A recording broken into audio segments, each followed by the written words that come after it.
Question है missing number का। आप यहाँ पर देख सकते हो कि यहाँ पर प्रश्न चिन्ह दिया हुआ है। हमें पता लगाना है कि प्रश्न चिन्ह के स्थान पर कौन सी संख्या आएगी। लेकिन उससे पहले हमें यहाँ पर समझना होगा कि यहाँ पर पैटर्न कौन सा लग रहा है। उसके बाद ही ये पता लगाया जा सकता है कि यहाँ पर प्रश्न चिन्ह के स्थान पर कौन सी संख्या आएगी। तो आप यहाँ पर देखिए कि ये पहली पंक्ति और पहली पंक्ति में 4 संख्याएँ लिखी हुई है, जो कि इस प्रकार है। यहाँ पर लिखा हुआ है 2, 3, 2 और यहाँ पर लिखा हुआ है 25। तो सबसे पहले हमारा सोचने का तरीका यही होना चाहिए कि यहाँ पर जो ये पहली पंक्ति में 4 संख्याएं हैं, तो यहाँ पर ये 3 संख्याएं जो है ये 25 से छोटी है। तो इन तीनों संख्याओं के द्वारा हम 25 को किस प्रकार प्राप्त कर सकते हैं। अगर हम इन तीनों संख्याओं का गुणा करते हैं तो कितना आएगा।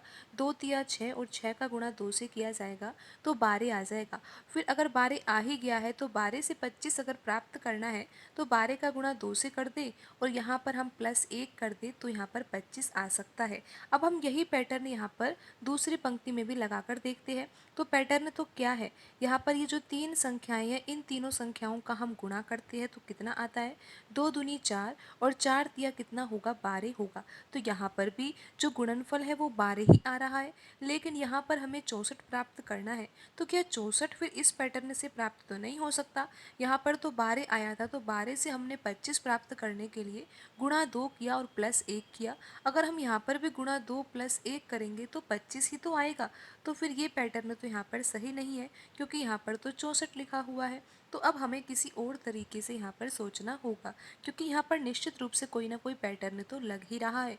बिना पैटर्न को पहचाने हम ये नहीं पता लगा सकते कि प्रश्न चिन्ह के स्थान पर कौन सी संख्या आएगी। आप ध्यान से समझिए, ये पैटर्न बिल्कुल ही अलग हो सकता है। यहाँ पर आप देखिए 2 लिखा हुआ है, यहाँ पर 3 लिखा हुआ है, यहाँ पर 2 लिखा हुआ है। लेकिन आप इस संख्या को पहचानिए, ये जो संख्या है ना 25, ये 5 का वर्ग है। और जब आप इस संख्या 64 को देखते हो तो 64 भी क्या है, किसी संख्या का वर्ग है। तो यहाँ पर ये किसका वर्ग है, 8 का वर्ग है।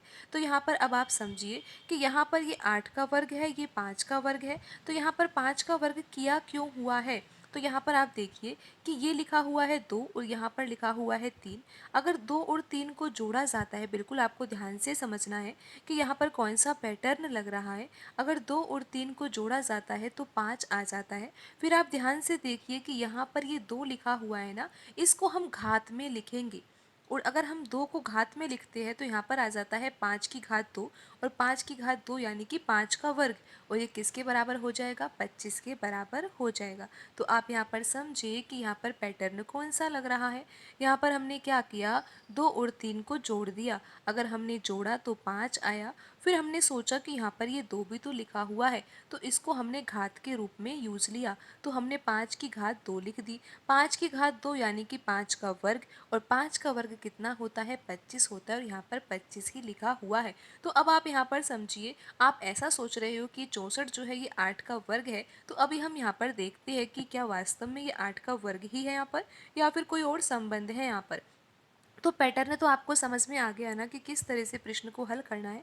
पर लेकिन अभी हम इस पैटर्न को सही नहीं मान सकते, हमें जांच भी करनी होगी इसकी यहाँ पर दूसरी पंक्ति में। तो यहाँ पर आप देखिए पैटर्न क्या था कि हमने 2 और 3 को जोड़ा था। तो यहाँ पर हम 2 और यहाँ पर जो ये 2 लिखा हुआ है, इन दोनों संख्याओं को जोड़ेंगे तो कितना आएगा, 4 आएगा।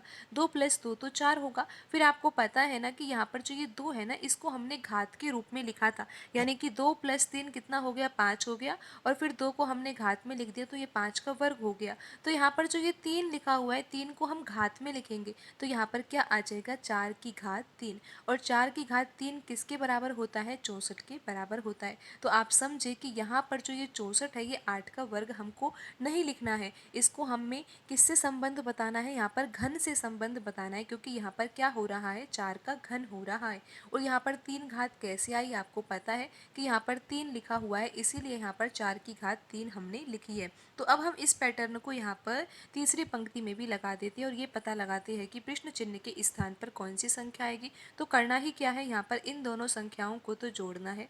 तो 2 + 1 तो हो जाएगा 3, और यहाँ पर जो ये 4 लिखा हुआ है, इसको हमें घात में लिखना है। तो यहाँ पर आ जाएगा 3 की घात 4, और 3 की घात 4 किसके बराबर होगी, हम 3 को यहाँ पर 4 बार खोल लेंगे इस तरह से। इस तरह से हम यहाँ पर 3 को लिख लेते हैं और अब हम गुणा भी कर देते हैं। 3 का गुणा 3 से होगा 9, 9 का गुणा 3 से होगा 27, 27 का गुणा 3 से होगा तो क्या आएगा 81 आएगा। तो यहाँ पर प्रश्न चिन्ह के स्थान पर कौन सी संख्या आएगी, 81 आएगी। और आप ये देख सकते हो कि कौन से ऑप्शन में आंसर लिखा हुआ है, यहाँ पर ऑप्शन बी सही होगा।